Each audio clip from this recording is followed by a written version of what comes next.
Head sõbrad, head kaaslased, head kolleegid, ma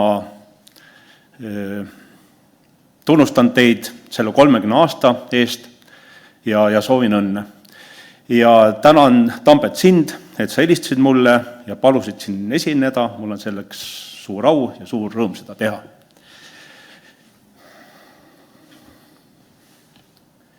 Ma räägiksin tõesti ehituse poole pealt, tulles sellele ametipostile 3 aastat tagasi ja oma ideede, oma visioonidega asja paremaks teha. Ja ma näen, et see teema on palju edasi liikunud, aga palju võib veel teha. Ma räägin siis nagu majanduskommunikatsiooni poole pealt, mis me oleme teinud, mida me plaanime ja kuidas see koostöö peaks edasi olema, või kuidas see koostöö peaks käima. Ma tahaks puudutada ka natuke seda teemat, mis me juba teinud oleme, mismoodi see käib ja mismoodi me tulevikku ette näeme. Ehituse pikk vaade. See on asi, mis tegelikult ehitussektor on 20 aastat oodanud. Me oleme ise sealt pärit, ma olen ise sealt pärit, ma olen ise seda teema juures olnud ja me oleme jõudnud selle pika vaatega, peaks ütlema nüüd lõpusirga algusesse. See pikk vaade on meil koostatud, me oleme saanud hästi palju tagasisidet ministeeriumitelt, liitudelt, firmadelt, kohalikelt omavalitsustelt, need on ligi 300. Me paneme just kokku seda lõplikku versiooni, et sellega välja tulla. Selles pikas vaates me tuvastasime probleemid, mis ehitussektoris on. Me oleme koondanud juurprobleemid, me lõime visiooni aastani 2035. Peab ütlema, meie esimene eesmärk oli vaadata isegi 2050, aga me ei saanud sektorist nii palju tagasisidet, ei olnud nii pikka visionääri. Võtsime lati allapoole, 2035 läheb ilusti kokku meie strateegiaga Eesti 2035. Meil on eesmärgid, igal eesmärgil on meetmed, igal meetmel on vastutaja, meil on mõjuanalüüs, mis näitab, et iga euro, mis me siia sisse paneme, sellesse tegevusse toob 10-kordselt tagasi, indikaatorid ja me tahaksime selle dokumendi, kui on võimalik, vormistada seda kui kokkulepet avaliku sektori ja erasektori vahel.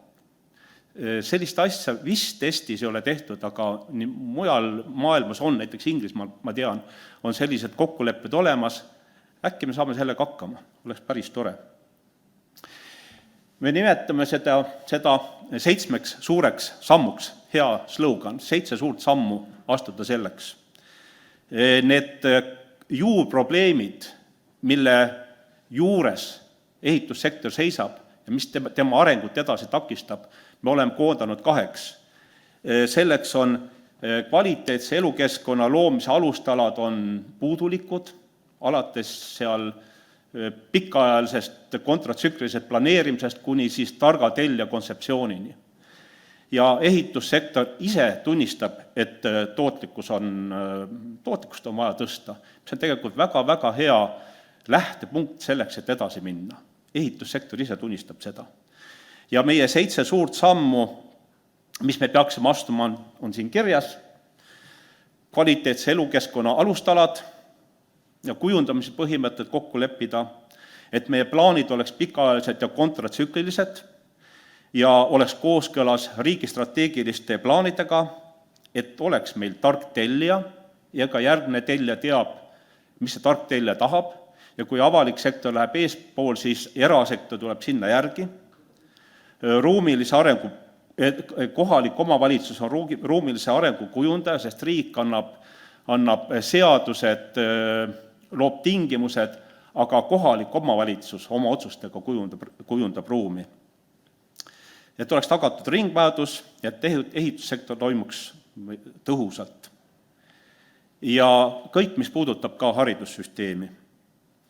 Nende eesmärkide saavutamiseks on välja töötatud 35 meedet, nagu ma ütlesin, igal pool on tulemid, vastutajad, ajakavad Me tahame, et selle taga seisaks survegrupp, need samad inimesed, need samad firmad, kes selle pika vaate kujundamise juures olid, on hakanud hiljem rääkima, et me ei tahaks nagu laiali minna, me tahaksime nagu edasi jääda vaadata, et seda nügida edasi, kuni see ellu tuleb. Ja me peame seda tutvustama valitsuskabinetile selle aasta detsembris, nii et ta on nagu valitsuse tegevusprogrammi ühe punktina sees, mille kohta me oleme väga õnnelik. See väga kenasti mahub üldisesse Eesti strateegiasse, see siug, mida iga aasta tuleks läbi käia ja kontakteeruda ja rääkida läbi ehitussektoriga, arendajate, planeerijate, arhitektidega, oleks kenasti siin olemas. Ja see strateegia näeb tegelikult 5 suuremat strateegilist sihti, milleks on siis inimene, ühiskond, majandus, riigivalitsemine ja elukeskkond.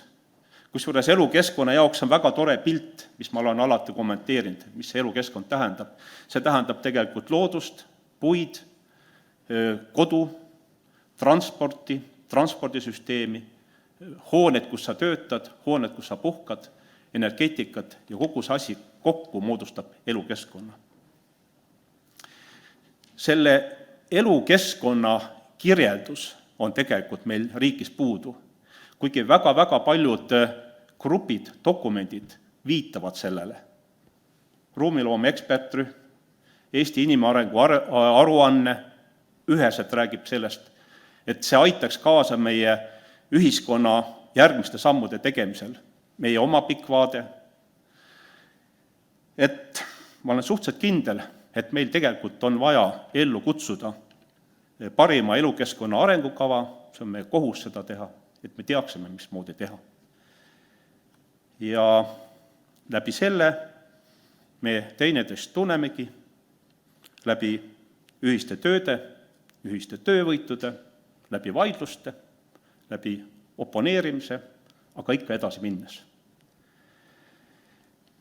E-ehituse platvorm. Asi, millega Majandus- ja Kommunikatsiooniministeerium hästi kõvasti tegeleb.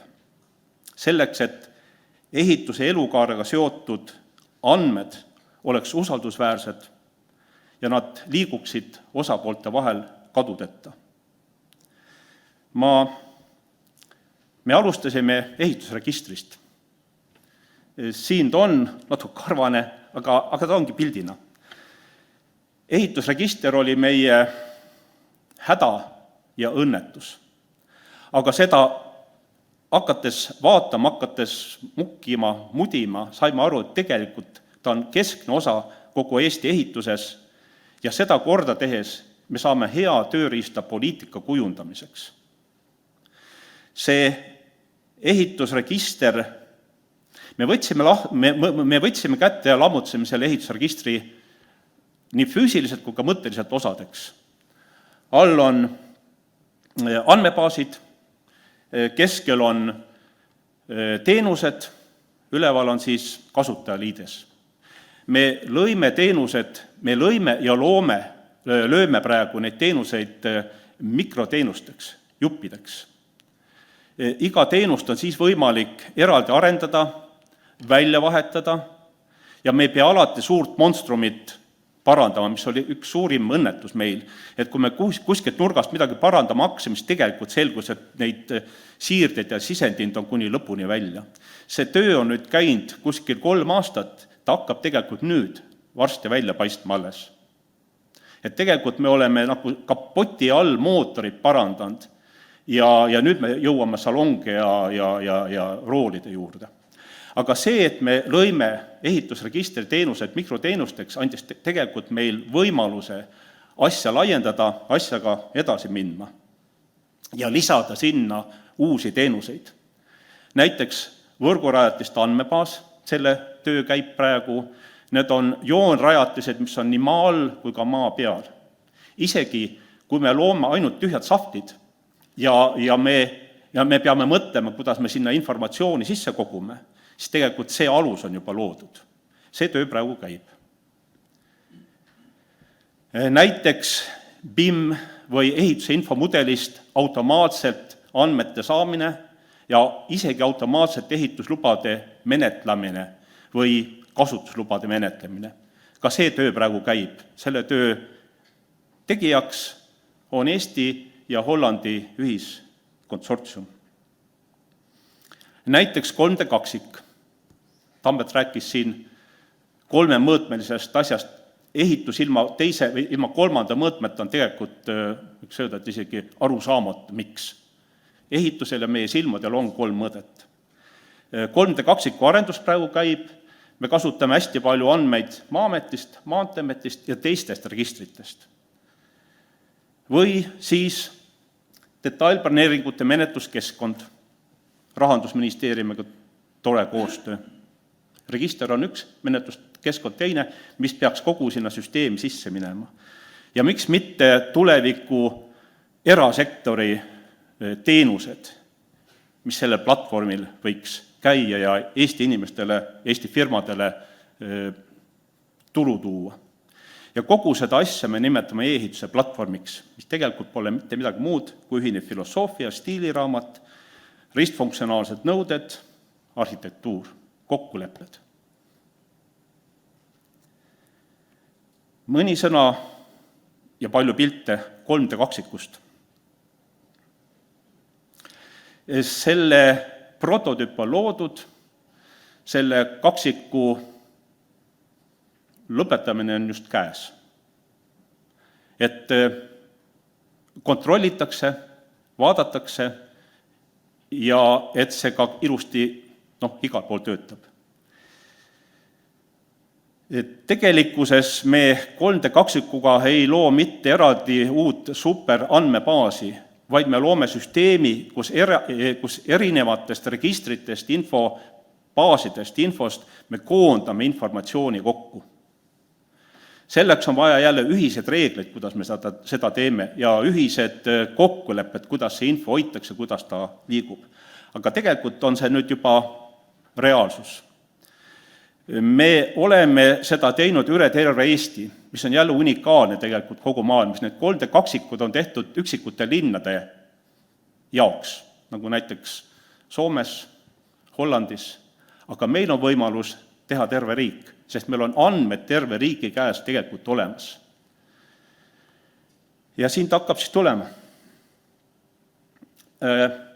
Siin on näiteks näha ühte suurt lasteaeda, mis on umbes 300-meetrine, mis näitab tegelikult, et informatsioon ehitusregistris ei ole õige. Me saame visuaalselt aru, asjad ära parandada. Ja nii ta on. Et tegelikult Tambet see on olemas juba varsti. Et siin on see meie koostöö on hästi oluline, kuidas see ühiselt käima panna. Need hooned siin on nõnda nimetatud lood 1 tase. Ta on lihtne kast, aga ta on võetud informatsioon ehitusregistrist ja Maa-ameti geoalus on siin all 3-mõõtmeline. Lood 1 on tõesti ainult kast. Lood 2 on juba ülelendudega tuvastatud katusekujud ja muud erinevad hoonekõrgused. Lood 3 on edasi, lood 5 on juba täielikult informatsioon seal sees. Siin on ka muide näha, see on TPI hoone. Täpselt samasugune pilt võib olla Viljandis, Raplas, kus tahes, eks ju. Kohtades, kus on informatsioon olemas, on ilusti 3 mõõdet olemas, kuskil on hooned on lapikud nagu paber. Tähendab, ehitusregistris on mingisugune andmed on valed ja neid tuleks nagu uuendada, parandada. Me saame aru, et see töö käib veel mitu aastat, aga meil on baas ja alus olemas selleks, et asjadega edasi minna. See ei ole lihtsalt pilt, sest tegelikult on see informatsioon. Klikkides ükstapuha missuguse hoone peale tuleb ehitusregistri teade ja kui sa nüüd klikid edasi sinna ehitusregistri vastavale aknale, sa saad teada kõik läbi ehitusregistri kõik andmed hoone kohta. Need kihid, mis me kasutame, jälle, me ei loo uut informatsiooni, vaid me kasutame kogu informatsiooni, mis juba Eestis praegu olemas on. 2D kihid Maa-ametilt, 3D kihid Maanteeametilt ja siis meie enda MKM kihid. Geoloogia, kusjuures on võimalik aru saada kõik geoloogia, mis selle maa-ala kohta on tehtud ka minevikus, klikkides peale saad informatsiooni kätte, teed, mõõdistused, lihtsamad, tahad reklaamplakatit panna, saad aru, mitu ruutmeetrit seal on või mis on vahemaa hoonete vahel. Saad endale ära määrata, mis platsiga sa tahad tegeleda, tõmmata endale arvutisse ja arhitekt, insener või ehitaja saab asjaga edasi tegelema hakata. Nii, tõmbad endale arvutisse. Ja muidugi läbi Maa-ametiga informatsioon haljastuse kohta kuni selleni välja, et Tallinna lennujaama puhul näiteks kõik muud rakendused, mis seal on võimalik teha, kus asi ruumiline on, et kus on lennukaus, kus sa tohid kõrgemat maja ehitada, kus sul piirangud peal on. Tallinna lennujaam, Tartu lennujaam, Kuressaare lennujaam, seesama informatsioon on kõik olemas. Ja see ongi meie koostöö, meie ja Maanteeameti vahel, milleks on siis ühine infovoog, silotornide lõhkumine, aukude tekitamine, sest info tahab välja pääseda ja info abil saab hästi palju Eesti inimesed, Eesti firmad, Eesti ametid teha oskuslikke, tarku ja läbipaistvat otsuseid. Ja kui rääkida natikene tulevikust, kui mõelda selle peale, mis näeb ette Eesti 2035 strateegia, mis informatsioon meil omavahel käib, mismoodi peaks asi veel paremini töötama. Nagu Kaiagi, räägin mina tegelikult asjast, mida Eesti ühiskond tahaks saada, oleks üks kompetentsikeskus, mis on seotud nii maakompetentsi, ruumikompetentsiga, andmete kompetentsiga, kuhu koondatakse need asjad, mis väljastab informatsiooni, mis on kolmemõõtmeline ja mille alusel on lihtsam teha kvaliteetseid ja häid otsuseid. See on meie selge arusaam tulevikust. Aga aitäh!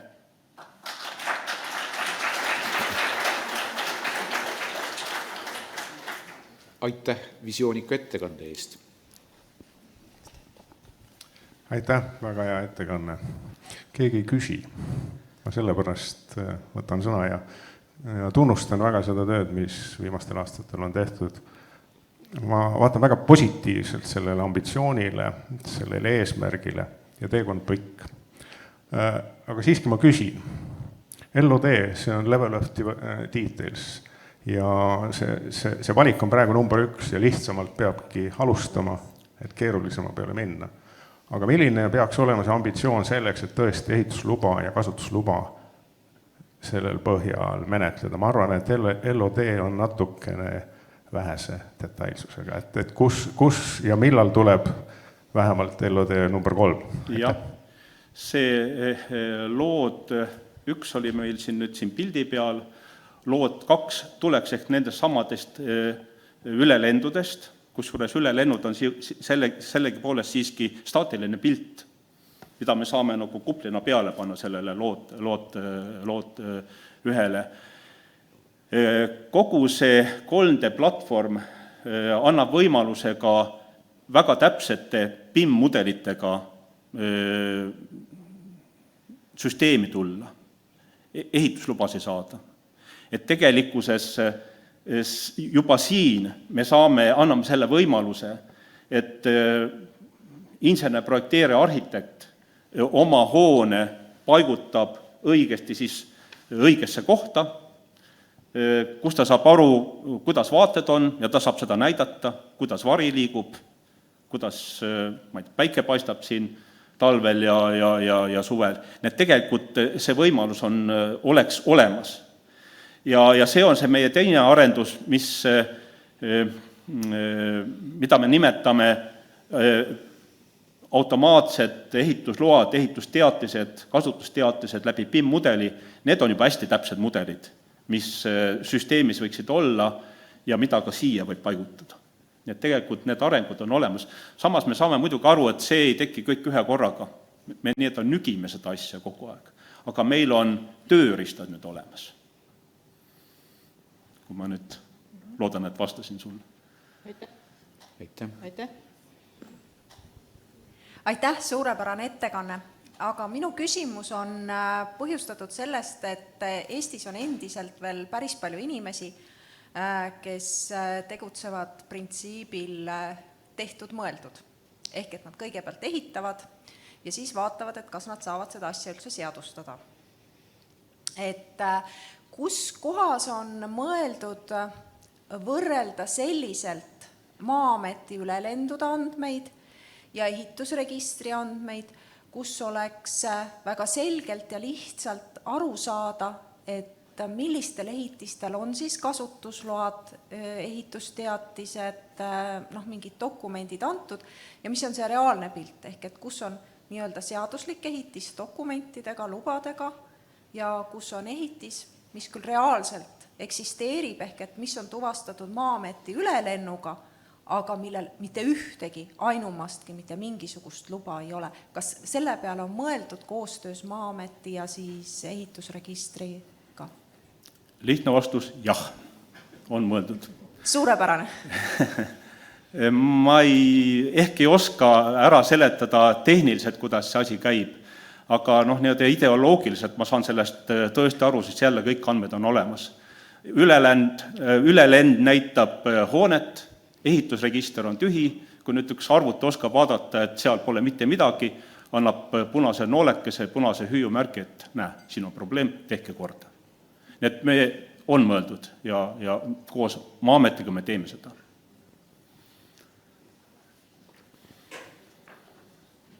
Kas soovib veel keegi küsida? Siis täname. Aitäh.